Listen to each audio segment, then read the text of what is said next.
This episode of One Hit Thunder is brought to you by DistroKid. When you think about businesses that are selling through the roof, like Aloe or Allbirds, sure, you think about a great product, a cool brand, and great marketing. But an often overlooked secret is actually the businesses behind the business, making selling, and for shoppers, buying, simple. For millions of businesses, that business is Shopify. Nobody does online business better than Shopify. It's home of Shop Pay, the #1 checkout in the world. You can use it to boost conversions up to 50%, meaning way less carts going abandoned and way more sales going through to checkout. Sign up for your $1 per month trial period at shopify.com/income, all lowercase. Go to shopify.com/income to upgrade your selling today. That's shopify.com/income.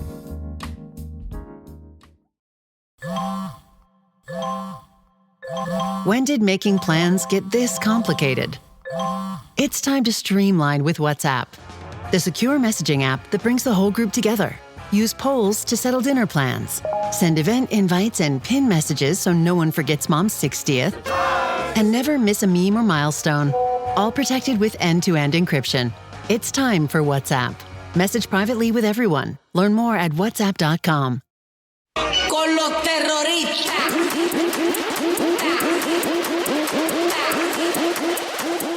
In early 2013, the Billboard charts underwent a major change by incorporating YouTube streams into their formula. Almost immediately, the internet responded with chaos. The bizarre, bass-heavy electronica track Harlem Shake by producer Baauer skyrocketed to #1, fueled by a wave of absurd, meme-fueled dance videos that dominated social media. It became the first instrumental track to top the Hot 100 in over 2 decades, but just as quickly as it rose, it vanished, taking Baauer's mainstream presence with it. This week, we're joined by musician and data analyst Dalla Riva, author of the upcoming book Uncharted Territory, What Numbers Tell Us About the Biggest Hit Songs and Ourselves, to explore how a joke, an algorithm, and a relatively unknown producer collided to create one of the strangest chart toppers of all time.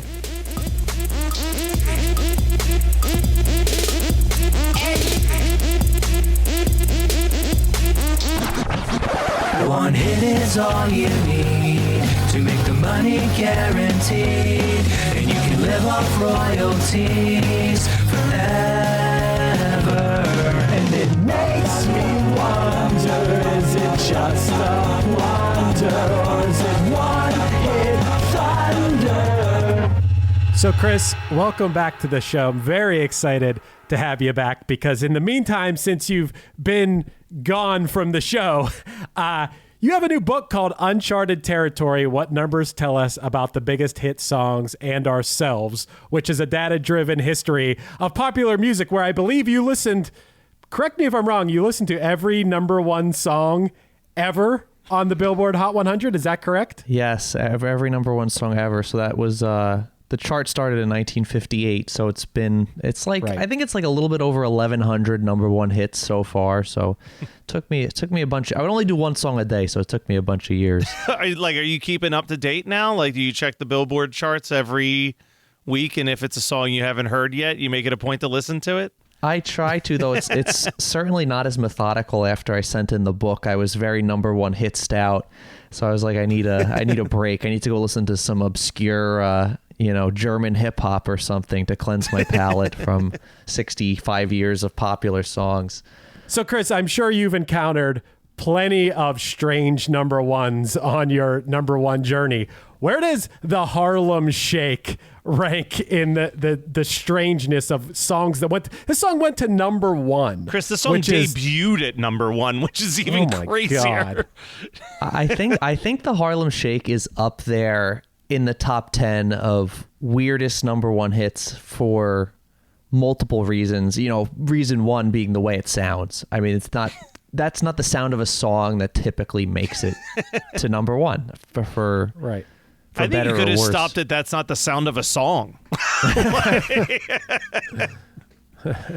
Well, One thing I want to know from both of you guys is, what is your first experience with this song? Because I remember mine vividly. I didn't know what the Harlem Shake was, and all of a sudden, the Miami Heat released a video. It was LeBron, Chris Bosh, Birdman, Chris Anderson, Dwayne Wade, Shane Battier, Ray Allen. All these guys released this video, and basically the idea of the Harlem Shake is like a bunch of people just kind of sitting around, and then once the beat drops, once it kicks in, everyone is just going crazy. I don't even know that there's like a particular dance you do to this, right? No, it's just pure chaos when the beat drops. Right. My experience is the same as Chris's. That was when I first heard it through one of these online videos, and I was in college at the time, and I think they did one at our college in the one library that was like the silent library. So it was, a big joke that they did the Harlem Shake there. And I still, even after I saw that, I was like, what the heck is this? I have very briefly had different times where I was the go-to DJ for things, and like, not professionally, I was not like DJing bars, but like I had speakers and a laptop with a shit ton of music. So if friends were throwing a house party, I would bring that set up and like have just music blasting through the house. I think the first time I heard this was someone said, "Oh, you've got to play the Harlem Shake," and I was like, "What the fuck is the Harlem Shake?" Like in my mind, I was thinking of like something like the Super Bowl Shuffle. Like I'm like, what is this garbage? And I think I like immediately decided this is not for me. Like I just like kind of pushed it to the side. And it was only in recent years that I've kind of looked back at some of the Harlem Shake videos and thought, oh, some of these are really funny. Like, or like there's one that I think was one of the more famous ones, which is the airplane. Did you guys ever see the airplane Harlem Shake video? I think so. I watched a bunch of them in preparation for this episode. It's just a bunch of people in an airplane sitting there quietly, and then when the beat drops, they're like hanging off of the baggage boxes and shit, and even like the stewardesses were getting involved in it. Like it's one of those things where it's like, I don't know. I thought the Harlem Shake thing was the same as like planking, where I was just like, this is just not for me. Like I have officially aged out of caring about these internet trends. But now I'm looking back on it, and I think it's fun. I think it is, in my mind, it's a similar cultural product to like planking. It was it was an online internet meme, and that's a part of the reason when we were talking about doing this episode, this was one of the songs that came to mind, partially because it's weird as a song to get to the top of the charts for many reasons that I'm happy to talk about, but also I feel like it actually became symbolic of the way popular music was going over the next decade in certain ways too. And that's why I think the song itself is interesting sonically, but I think it's interesting also for what it ended up standing for and foreshadowing.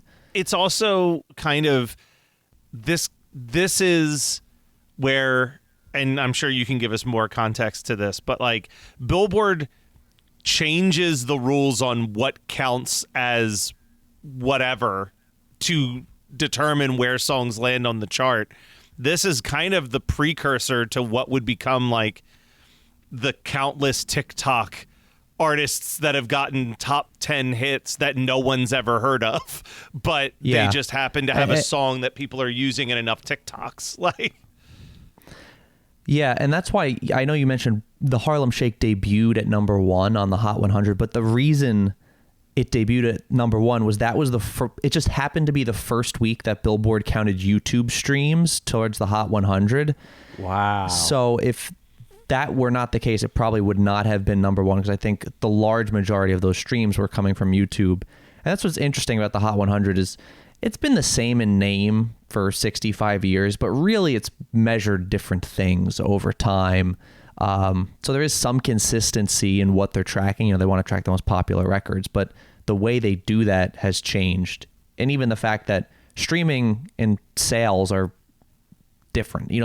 Those two things don't go together. Streaming is your listening habits, where sales is your purchases. So yeah, that I think the Harlem Shake is interesting on that front because it's a change in chart methodology, and to the point you're making, Matt, that it is interesting because it sort of foreshadows the TikTok era where all that matters for your song to be popular is that it's associated with some online meme. Yeah. And we've seen this again and again. I remember there was and I actually really, really like this song, but there was a song a couple years ago that Todd in the Shadows did one of his reviews on that was like a rapper named Palfu, I think it was, and it was a song called Deathbed. Yes. And it became like a top 10 hit, but it was only because of the sped up sample that he used for the hook of the song went viral on TikTok. And it's like, that is fascinating that this artist will always have a claim to having like a top 10 or top 20 hit, and his part where he's rapping isn't even the part that people know. They just know this other artist's hook that he sped up and put as the hook for his own song. Like, it really does set the thing where, like, how many people in this world, if you said who wrote the Harlem Shake, could even answer that question off the top of their head?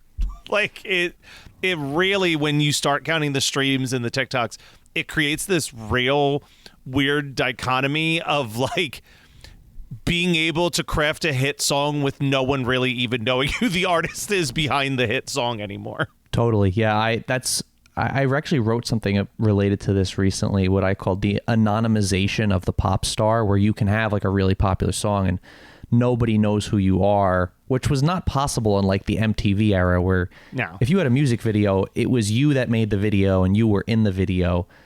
But the Harlem Shake became popular not because of anything. We haven't mentioned his name yet. Baauer, I believe that's how you say it.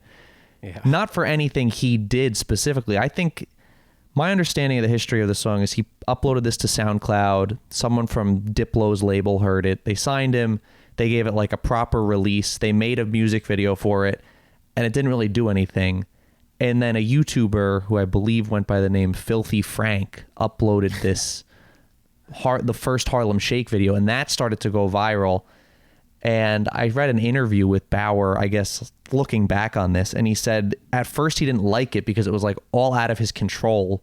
And then eventually, you know, he said people liked the song and it made him more popular.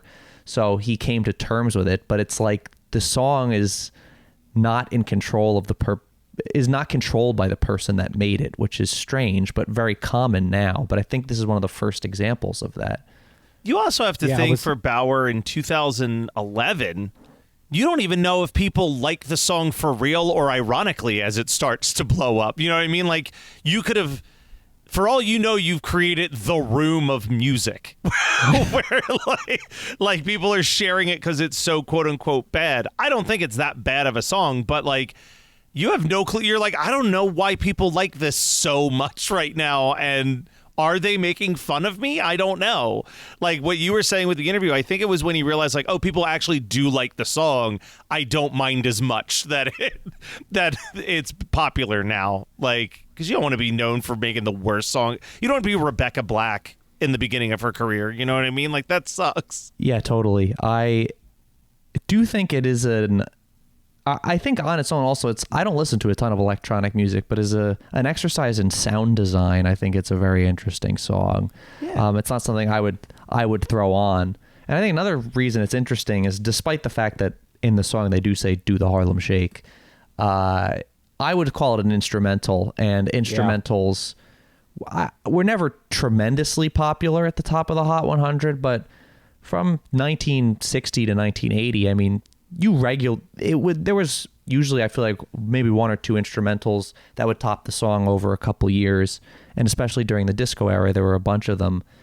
But then since the 1980s, I mean, with the rise of hip hop, which is a very lyrical genre, you don't really see instrumentals top the charts. So to me, that's another reason why I think the Harlem Shake is interesting, is that it's an instrumental, very largely instrumental piece. And it was made in a bedroom is also a pretty interesting thing about this number one.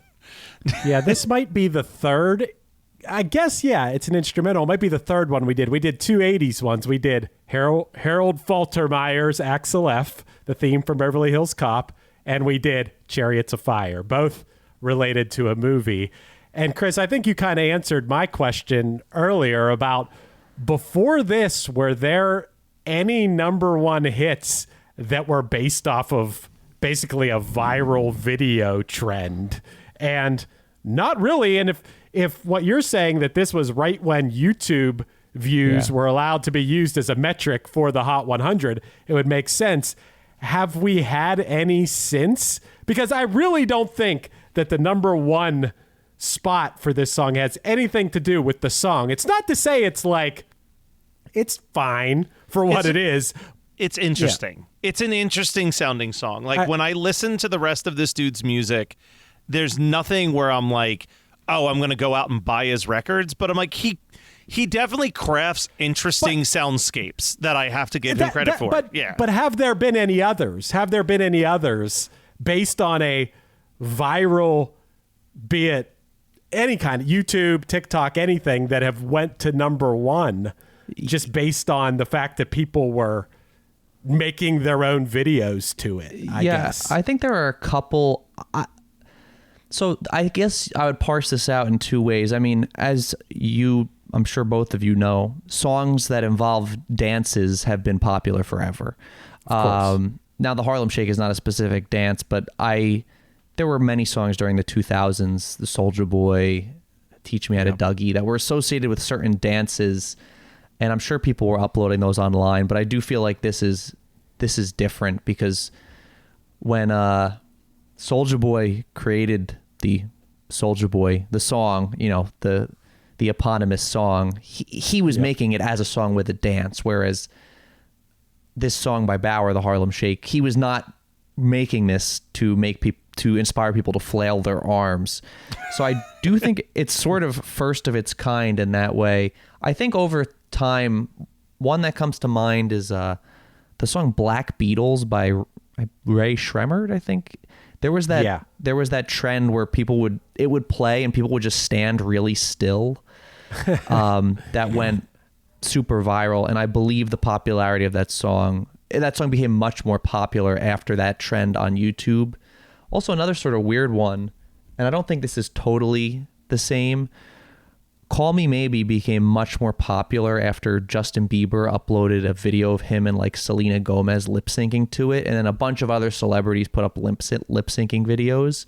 But again, I don't think that's exactly the same as the Harlem Shake. Yeah, it's not the same as the Harlem Shake, but a recent memory one, and I can't remember if this made it all the way to number one, but there was that country song, the Fancy Like Applebee's song by like an absolute nobody country artist that I think because there was like a dance on TikTok, I don't know if it went to number one, but it went like top 10, I want to say. Yeah, if we're talking about songs that inspired dances, I feel like the TikTok era might be the golden age of if you have a song with a dance. I believe the song Savage by Megan Thee Stallion and Beyonce, I believe the dance for that was created by a random person on TikTok. So I feel like that does sort of happen with some regularity now. You could even argue the Charlie XCX like revival, the whole Brett Summer thing was a lot of YouTube and TikTok influence that kind of revived what could have been a one-hit wonder career for Charlie XCX into like an undeniable pop star last year. Yeah, definitely. The Harlem Shake, again, does feel unique in that it's not just like we always associate dances with songs or people singing along to songs. So the Harlem Shake is this different thing. It is unique in that it's a cross-section of a lot of things. It is the internet making something popular.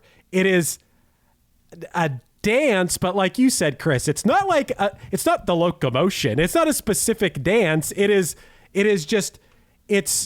very interesting in that Baauer really didn't have anything to do with the fact that this song took off. It's more that the people of the internet at large made their own videos to this and made the song take off. And he sort of had the fortunate, right timing of Billboard saying, oh, we're going to allow YouTube views to be used as a metric. It's a big cross-section of things that makes this really stand out as a very unique thing that we might not necessarily see this exact thing happen again. It's just a cross-section of a lot of things, just in perfect timing for for Baauer. Yeah. Baauer more than anyone. It was the perfect timing of everything. Who we should talk about Baauer a little bit more, who's basically a DJ and record producer who has definitely had a little bit of a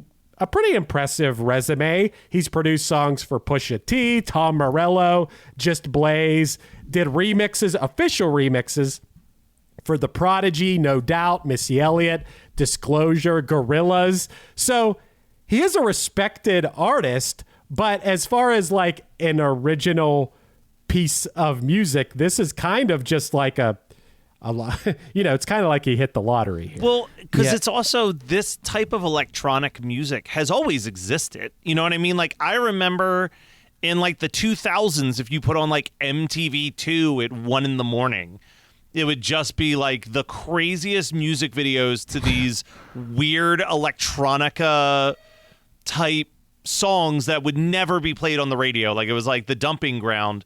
It's more like that something of this genre could actually get this high on the chart. It's not like he was groundbreaking and creating some like whole new sound, but yeah, I mean, compared to a lot of the stuff that I've heard of that genre from like I said, being an insomniac in the early 2000s watching MTV2, this stuff is a little bit better than some of that stuff from the late 90s, early 2000s. And it is, it's a weird, his whole point when he was making it was like, I want to make this kind of hip hop track that just has really peculiar sounds. And like, true to his word, that is what this song is. Like, it is weird songs or weird sounds and weird samples and all type. Like, there's growling lions mixed in there, and so it's just a strange song. And I think it's pretty.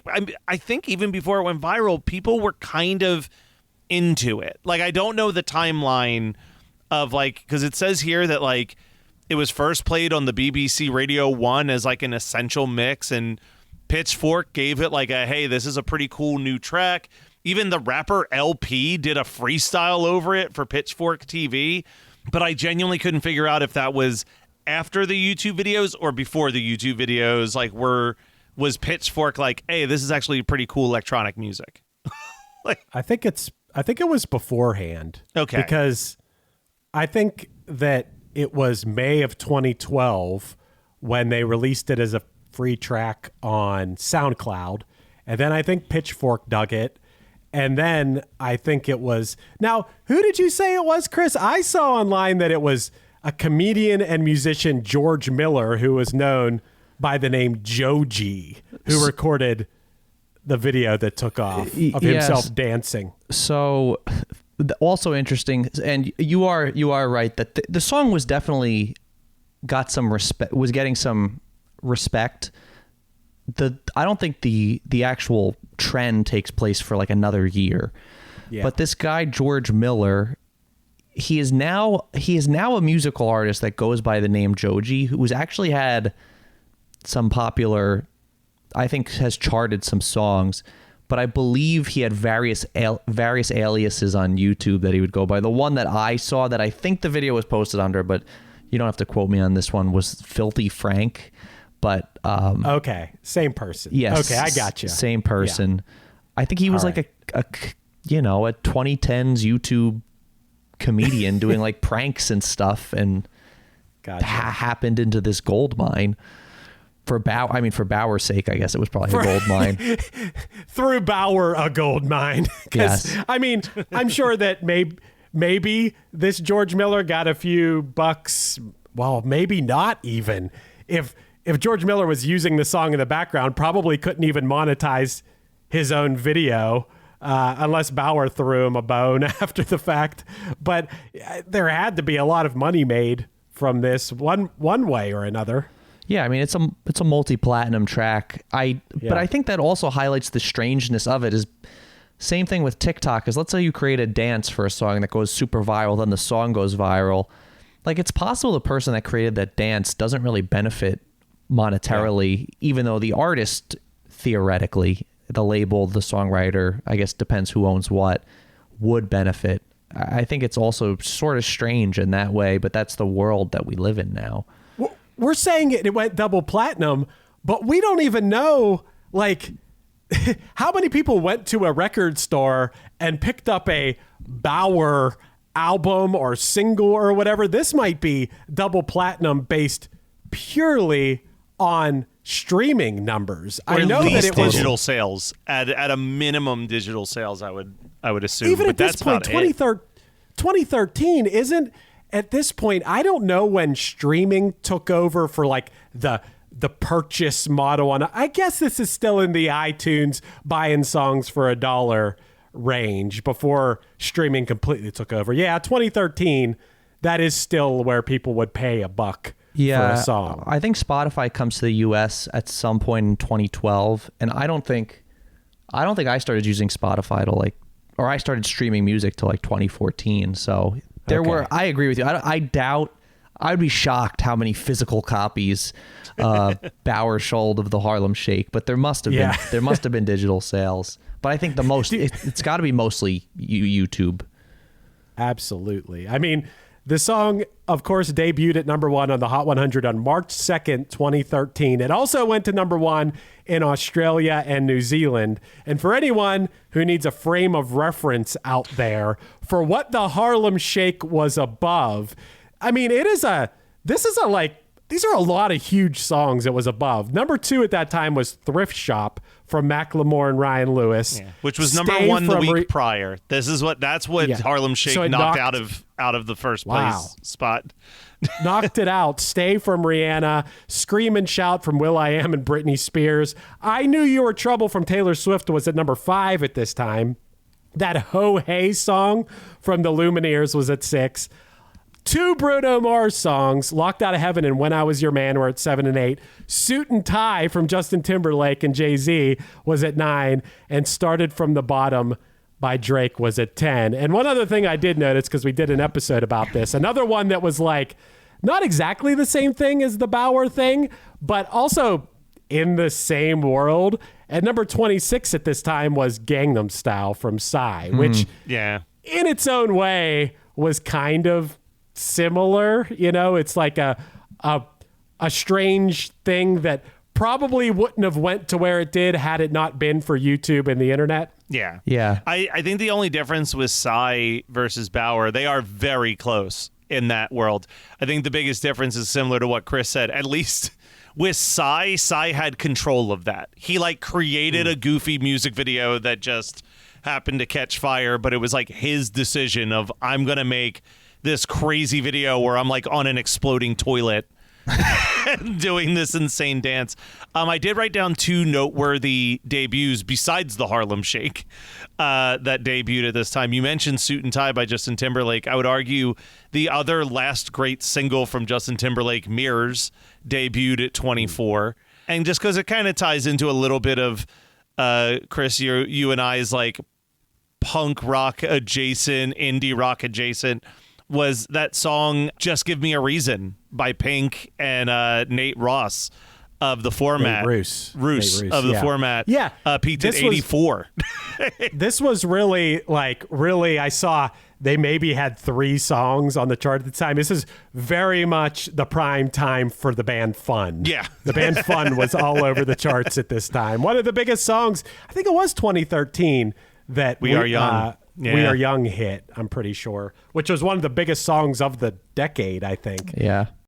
Hey there, One Hit Thunder listeners. Are you ready to take your music to the next level? Well, get ready to rock, because this episode is brought to you by DistroKid, the ultimate digital music distribution service for artists like you. With DistroKid, you can easily upload your songs or albums to online stores and streaming platforms like Spotify, Apple Music, and YouTube Music, reaching fans all around the globe. But that's just the beginning. DistroKid offers a ton of awesome features like Hyperfollow, which helps you promote your releases and get pre-saves on your songs, all for free. But wait, there's more. The DistroKid app is now available on iOS and Android. With the app, you can manage your releases, track your streaming stats, and even withdraw your earnings, all from the palm of your hand. And for those looking to perfect their sound, check out Mixia. This powerful tool allows you to put the finishing touches on your tracks in minutes, ensuring they sound polished and professional every time. But that's not all. DistroKid has just launched a brand new feature called Instant Share, allowing you to easily share large files securely with collaborators, producers, and more.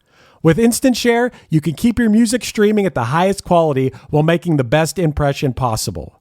So what are you waiting for? Elevate your music career today with DistroKid and unlock a world of possibilities.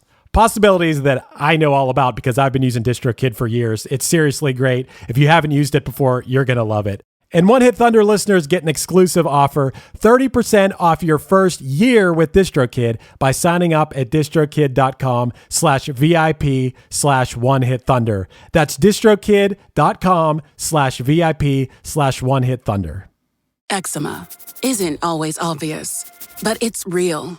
And so is the relief from Ebglyss. After an initial dosing phase, about 4 in 10 people taking Ebglyss achieved itch relief and clear or almost clear skin at 16 weeks. And most of those people maintain skin that's still more clear at 1 year with monthly dosing. Ebglyss, lebrikizumab LBKZ, a 250 milligram per 2 milliliter injection, is a prescription medicine used to treat adults and children 12 years of age and older who weigh at least 88 pounds or 40 kilograms with moderate to severe eczema, also called atopic dermatitis, that is not well controlled with prescription therapies used on the skin or topicals, or who cannot use topical therapies. Ebglyss can be used with or without topical corticosteroids. Don't use if you're allergic to Ebglyss. Allergic reactions can occur that can be severe. Eye problems can occur. Tell your doctor if you have new or worsening eye problems. You should not receive a live vaccine when treated with Ebglyss. Before starting Ebglyss, tell your doctor if you have a parasitic infection. Searching for real relief? Ask your doctor about Ebglyss and visit ebglyss.lilly.com or call 1-800-LILY-RX or 1-800-545-5979.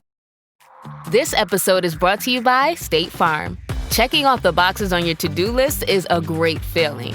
And when it comes to checking off coverage, a State Farm agent can help you choose an option that's right for you. Whether you prefer talking in person, on the phone, or using the award-winning app, it's nice knowing you have help finding coverage that best fits your needs. Like a good neighbor, State Farm is there.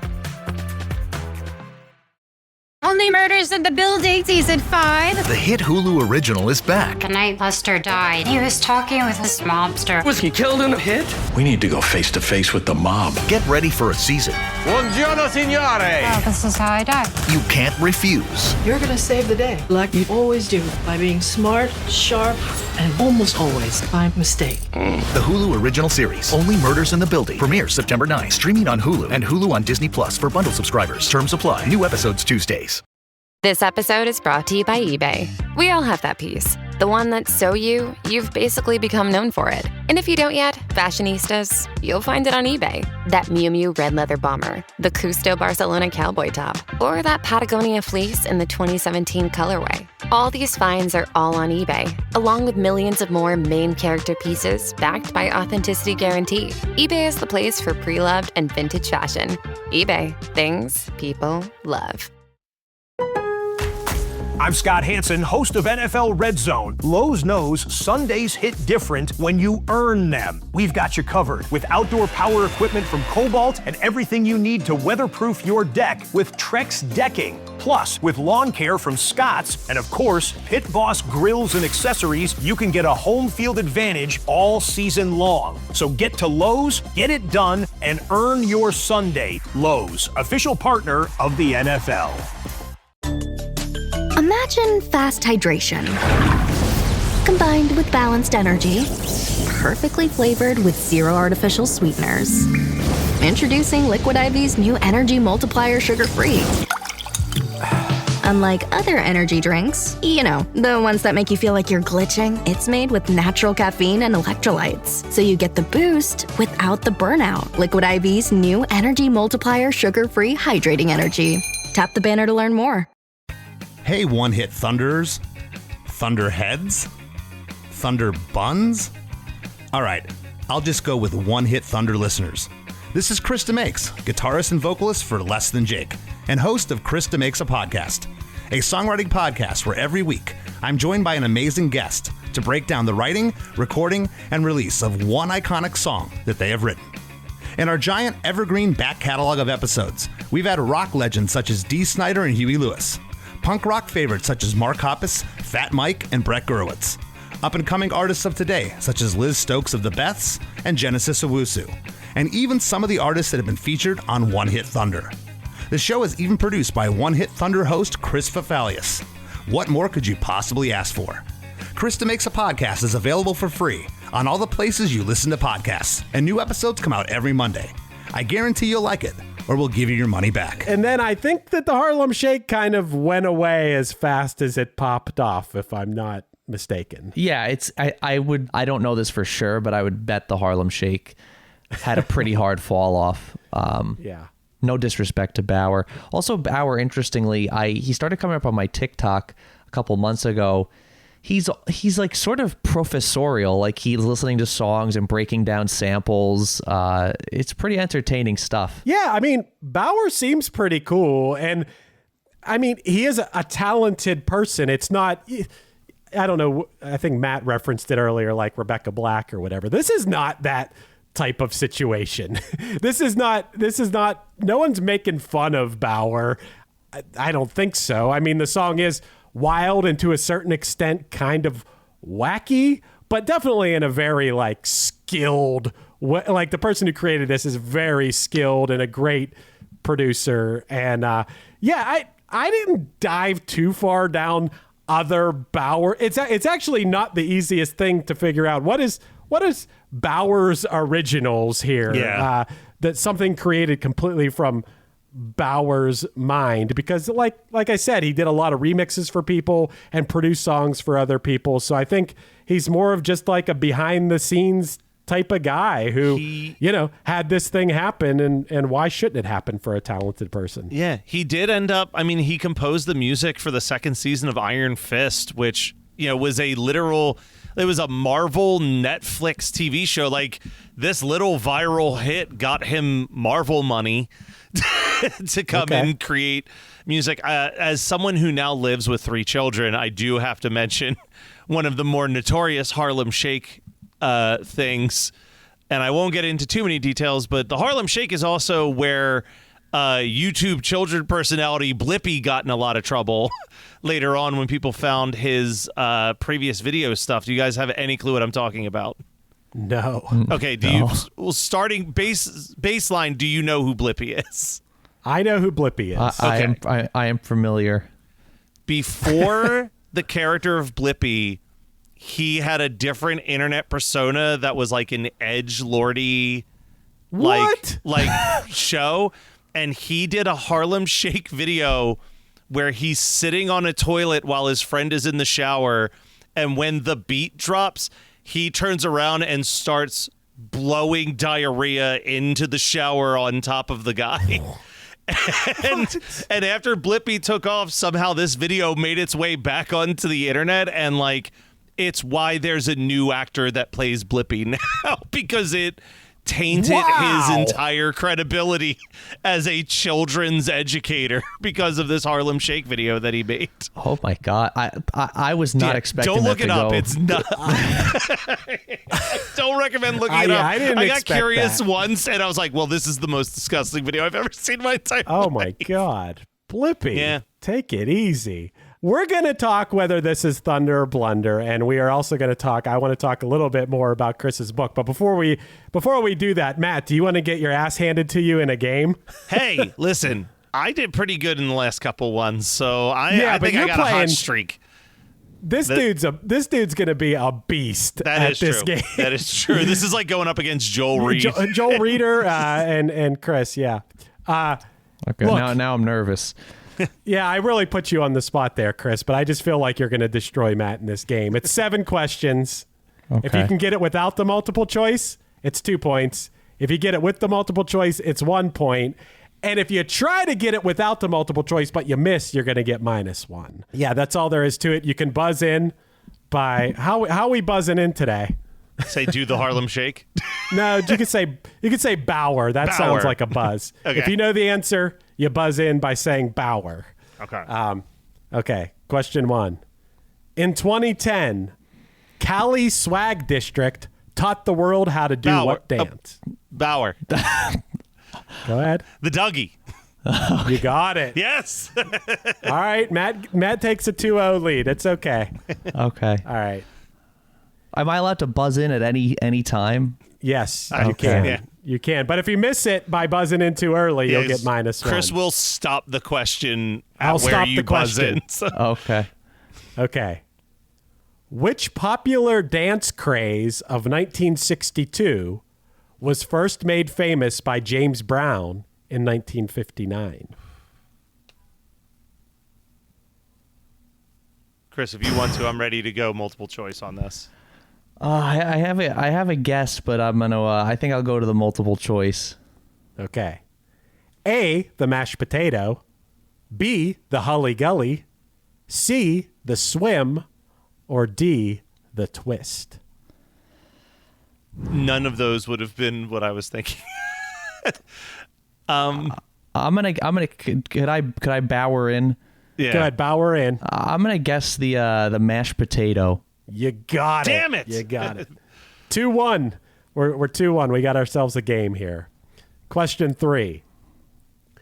You might do what dance to a 1989 remix of a Marcia Griffiths song, which was the best-selling single of all time by a female reggae singer? You might do what dance to a 1989... Baauer. The Locomotion. That is incorrect. God damn it, no. -1. We're now at 1-1. Could you repeat Chris, could we repeat the question? You might do what dance to a 1989 remix of a Marcia Griffiths song, which was the best-selling single of all time by a female reggae singer? You can't ask for multiple choice. I'm out entirely. Yeah, I'll go with the multiple choice. Might as well. Okay. A, the Cool Jerk. B, the Locomotion. C, the Cha-Cha Slide. Or D, the Electric Slide. Well, I know it's not the Locomotion. I feel like I gotta get. Do I get -1 here for? No. At this point, there's no -1. It's a free guess. Yes. I will go with. What were the other 3 options? The Cool Jerk, the Cha-Cha Slide, the Electric Slide. I guess I'll go with the Electric Slide. You got That's it. right. Okay. Damn it. Yep. 2-1. Chris takes the lead just like that. All right, here we go. Question 4. Carole King co-wrote this song in 1962. Baauer. Which became... Go ahead. The Locomotion? You got it. One question too early, Matt. Sorry, Chris, that was lag. I was just buzzing in to say Locomotion for this. Yeah. Yeah, the rest of that question, just for anyone who's curious, Carole King co-wrote The Locomotion in 1962, which became a #1 hit for Little Eva that year. Then it became a #1 hit for Grand Funk Railroad in 1974, and then it became a #3 hit for Kylie Minogue in 1988. So that song was a #1 hit twice. And Carole King co-wrote it. That's so wild. She was part of that 50s songwriting crew, right? The Brill Building is the... Yeah, the Brill Building crew. It was 10 or 15 of the best songwriters just sitting in an office all day writing hits for 50s and 60s stars. That's awesome. So I believe Chris is up 4-1 all of a sudden. Yeah, that's how the tides have turned. Yes. You went from being up 2-0 to be losing 4-1. Okay, we got 3 questions left. According to Billboard, the Harlem Shake was the 4th biggest song of 2013, which was 25 spots above Safe and Sound by what LA pop duo? Baauer. Go for it. Capital Cities? You got it. Wow. I told you you're going to get your ass kicked, Matt. I love that. I really like that song. That's a good song.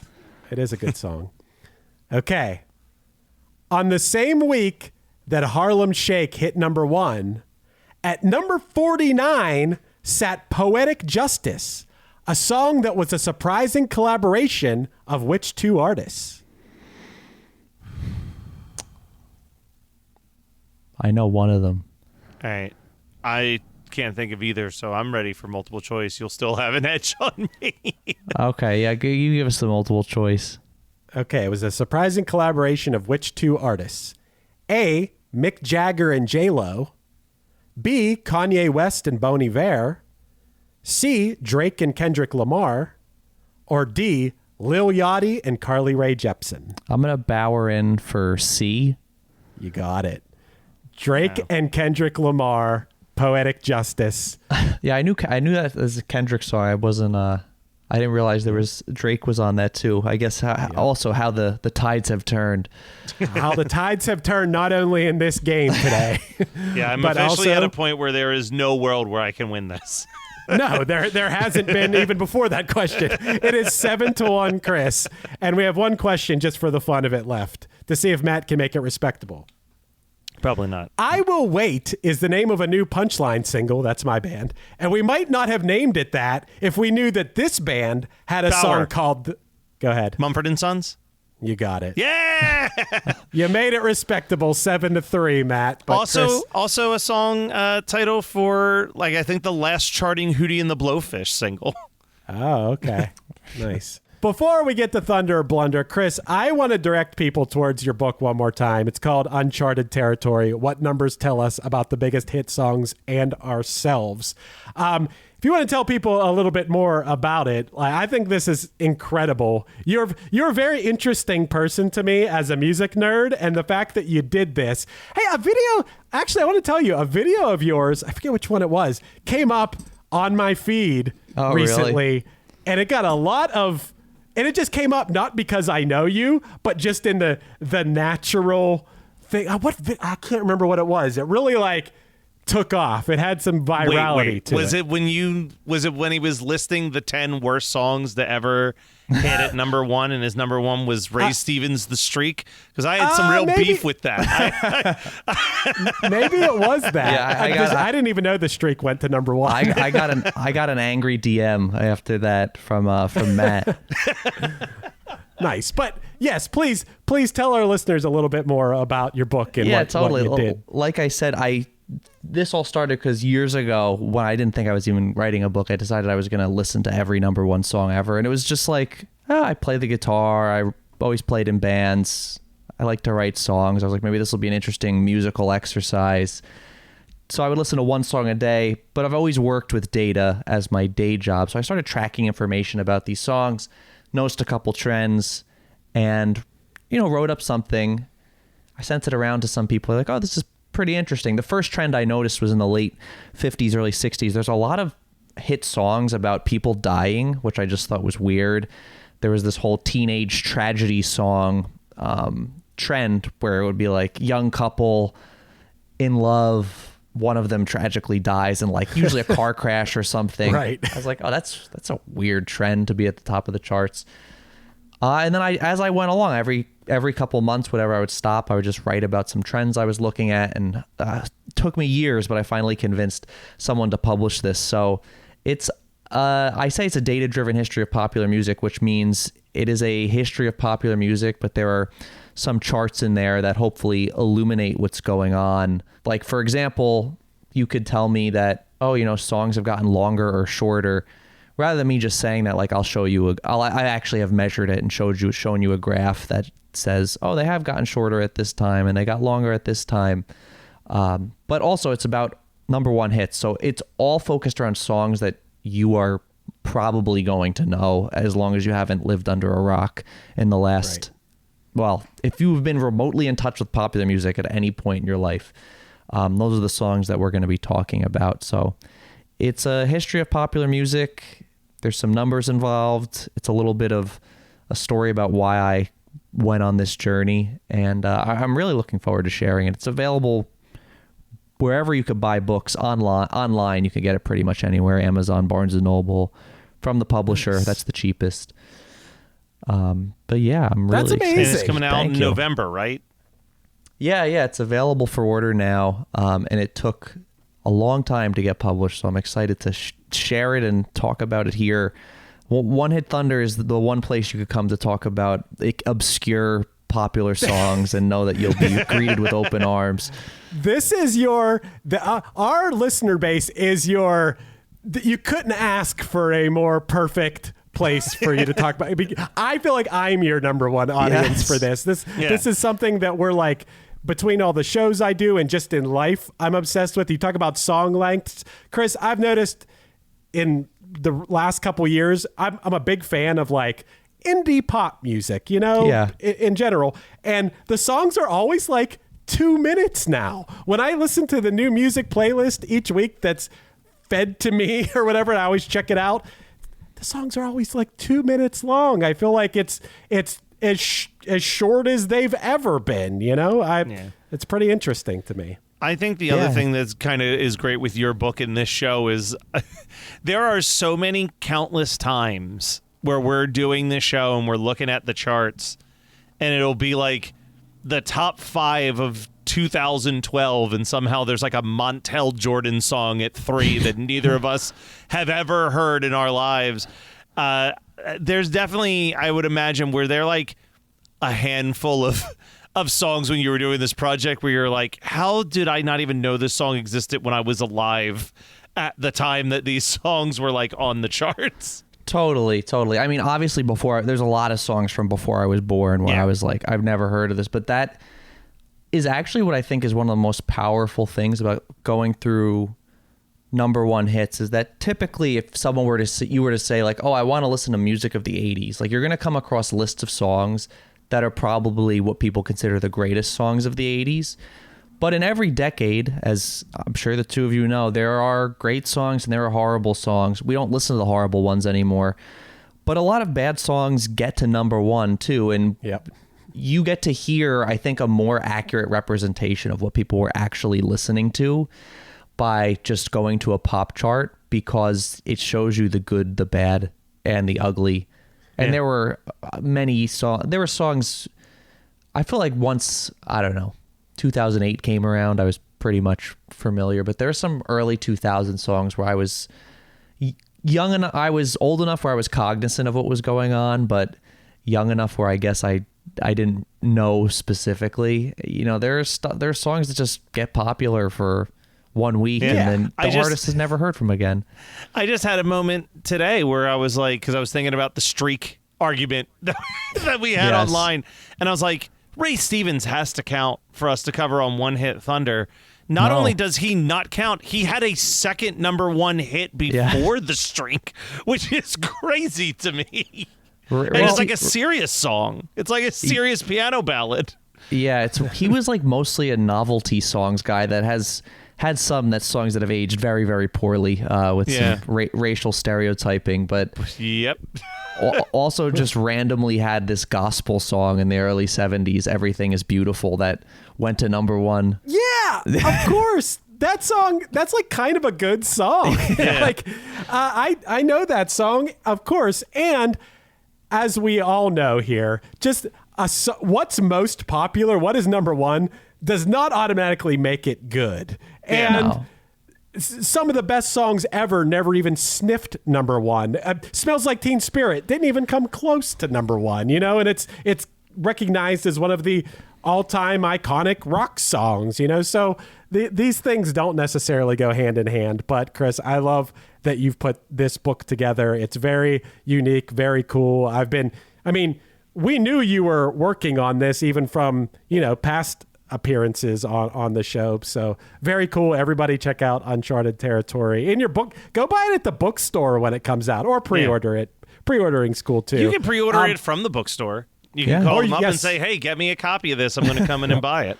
I will tell you, as someone who wanted people to go into record stores and request your record be there, you know, that you could do the same for books. So that is a good idea too. Okay, Baauer. How do we feel about Baauer? Did Baauer bring the one-hit thunder, or was this a blunder? We will start with you, Chris.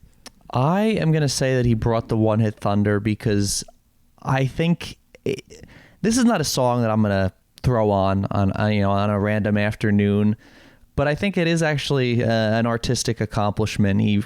It's got very cool sound design, and like we said, even before this thing went nuclear with the online memes that drove it, like people were like, oh, this guy's doing something. He clearly knows what he's doing, and I'm glad that a guy like Baauer got his he got his flowers on a song like Baauer this. got his flowers. Baauer got his flowers. I love that.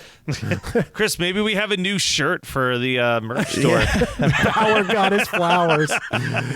We will sell exactly 0 of those, Matt. You never know. You never know. I might wear it. I would say that it's a gentle thunder. This is not like, my scale usually is when I checked out other music, was it painful? Was it soft sell? Soft sell's like kind of the new barometer of like when we listen to those other soft sell songs, we're like, this is bad. Like this is painfully bad. I think that he's an interesting producer, and I think it's gotten him really interesting gigs. And I probably like the song Harlem Shake more now in 2025 than I did in 2013. Because I can appreciate how strange it is, but I'm not ever going to seek out his music for myself. So that's why I say like a gentle thunder here. I think he's more talented than he probably gets credit for in the mainstream, but also simultaneously, like, this song should have never been a number 1 hit. Well, so you're going. We have 2 thunders now, so it's up to me whether we're going to certify this thunder. And I got to say, this had all the makings of a big time blunder. I mean, it's a song that went to number 1 because of people making funny videos on YouTube to it. But instead, what we got here, I think, is the rare example of a behind the scenes person, a producer, getting a number 1 hit based on basically, like Chris said, an instrumental. And yeah, I think I got to give Baauer his flowers too here and say that we're going to certify this thunder because I think it's just a cool story. And when you go watch these videos, you see a lot of people, in 2013, which I think was like a pretty good time in the general vibe of the world or whatever. 2013, I can look back on that with some rose-colored glasses, and you just see people having a blast to a kind of wild and wacky song. And yeah, I would say thunder here too. So Baauer, check your mailbox. Your certificate will be on its way.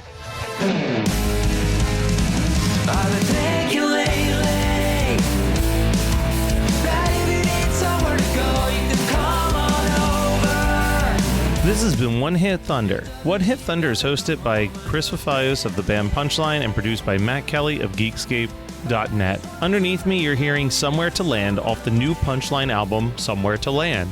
Go to punchlinemusic.com to get a copy. Our podcast is on Patreon. Go to patreon.com/OHT podcast for early access to episodes, bonus conversations, and a chance to vote for the songs that we cover. Also visit our merch store at onehithunder.dashery.com to get a shirt with our logo on it. It's a great way to show that you care. Be sure to rate, review, and subscribe to us on your favorite podcasting app. And tune in next week for more One Hit Thunder. Let me up into your head and get comfortable there. Staring behind your eyelids, why don't you know yourself? And I want it's like to sit in your chair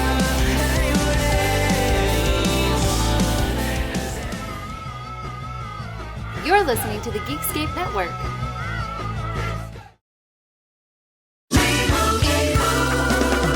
Doug. Here we have the Limu Emu in its natural habitat, helping people customize their car insurance and save hundreds with Liberty Mutual.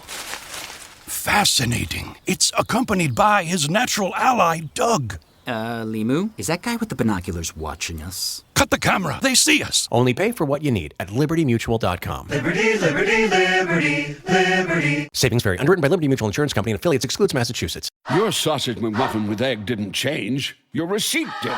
The sausage McMuffin with egg extra value meal includes a hash brown and a small coffee for just $5. Only at McDonald's for a limited time. Prices and participation may vary. Yo, this is important, man. My favorite Lululemon shorts, the ones you got me back in the day, I think they're called Pace Breakers, the ones with all the pockets. I just got back from vacation, and I left them in my hotel room. And dude, I need to replace these shorts. I wear them like 3 times a week. Could you send me the link to where you got them? Oh, also, my birthday's coming up soon, so... Anyways, thanks, bro. Talk soon. Looking for your newest go-tos? Lululemon What's New Gear drops on Tuesdays. Every Tuesday. Head to Lululemon.com to shop What's New Gear.